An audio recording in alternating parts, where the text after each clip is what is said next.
આંતરરાષ્ટ્રીય સ્તરેથી એક મોટા સમાચાર મળી રહ્યા છે. વેનેઝુએલામાં કુદરતનો પ્રકોપ જોવા મળ્યો છે. 126 વર્ષનો સૌથી ભયાનક ભૂકંપ આવ્યો છે. દક્ષિણ અમેરિકાના દેશ વેનેઝુએલામાં કુદરતે એવો ભયાનક પ્રકોપ વર્ષાવ્યો છે કે દેશ ધ્રુજી ઉઠ્યો છે. વેનેઝુએલામાં 39 સેકન્ડમાં એક પછી એક બે પ્રચંડ અને વિનાશક ભૂકંપના આંચકા આવ્યા છે. રિક્ટર સ્કેલ પર આ ભૂકંપની તીવ્રતા 7.1 અને 7.5 માપવામાં આવી છે. આ ડબલ ભૂકંપ એટલો શક્તિશાળી હતો કે વેનેઝુએલાના છેલ્લા 126 વર્ષના ઇતિહાસનો સૌથી ભયાનક ધરતીકંપ ગણવામાં આવે છે. અમેરિકન જીઓલોજીકલ સર્વેના પ્રાથમિક રિપોર્ટ અનુસાર આ મહાવિનાશમાં 10,000થી વધુ લોકોના મોત થયાની આશંકા સેવાઈ રહી છે. ખૂબ વિનાશક આ ભૂકંપ અને મૃત્યુઆંક પણ એટલો જ ડરામણો છે. પ્રાથમિક રિપોર્ટ હજુ તો એવું કહે છે કે 10,000 લોકોના જીવ ગયા હોઈ શકે.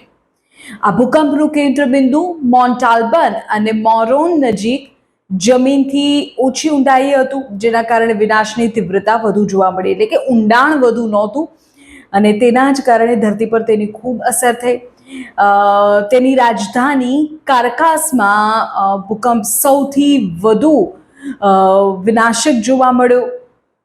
અહીં જે આભને આંબતી ઇમારતો હતી, રહેણાંક મકાનો હતા, એ સેકન્ડ્સમાં પત્તાના મહેલની જેમ જમીનદોસ્ત થઈ ગયા.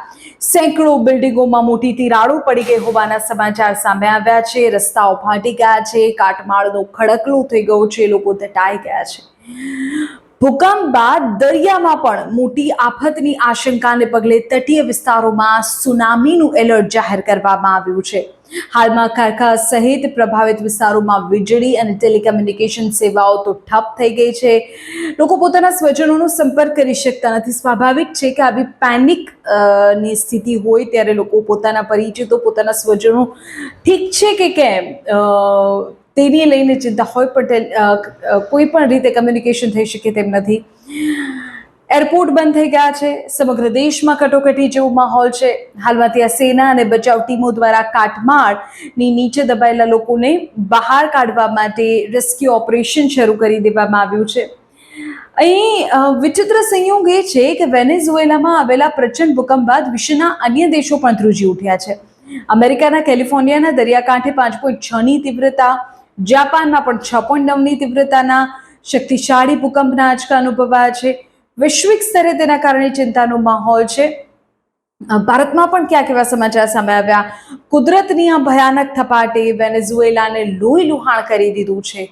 કાટમાળ હટાવવાની સાથે મોતનો આંકડો પણ વધી શકે છે અને આ જ ચિંતા છે. આંતરરાષ્ટ્રીય એજન્સીઓ પણ વેનેઝુએલાની મદદ માટે આગળ આવી છે, પણ હવે વેનેઝુએલા કેટલું જલ્દી બેઠું થાય છે તે જોવું રહ્યું. જે લોકોએ પોતાના સ્વજનો ગુમાવ્યા છે તેમની સ્થિતિ અત્યારે શું હશે? અત્યારે તમે કલ્પના તો કરો કે આ એટલો વિનાશક ભૂકંપ હતો, માત્ર 39 સેકન્ડ અને 10,000 લોકોના મોતની ભીતિ તો અત્યારે સેવાઈ રહી છે. ખબર નથી આ કાટમાળની નીચે હજુ કેટલા લોકો દટાયેલા હશે અને વેનેઝુએલાના લોકોની આંખમાંથી આંસુ હવે ક્યારે સુકાશે.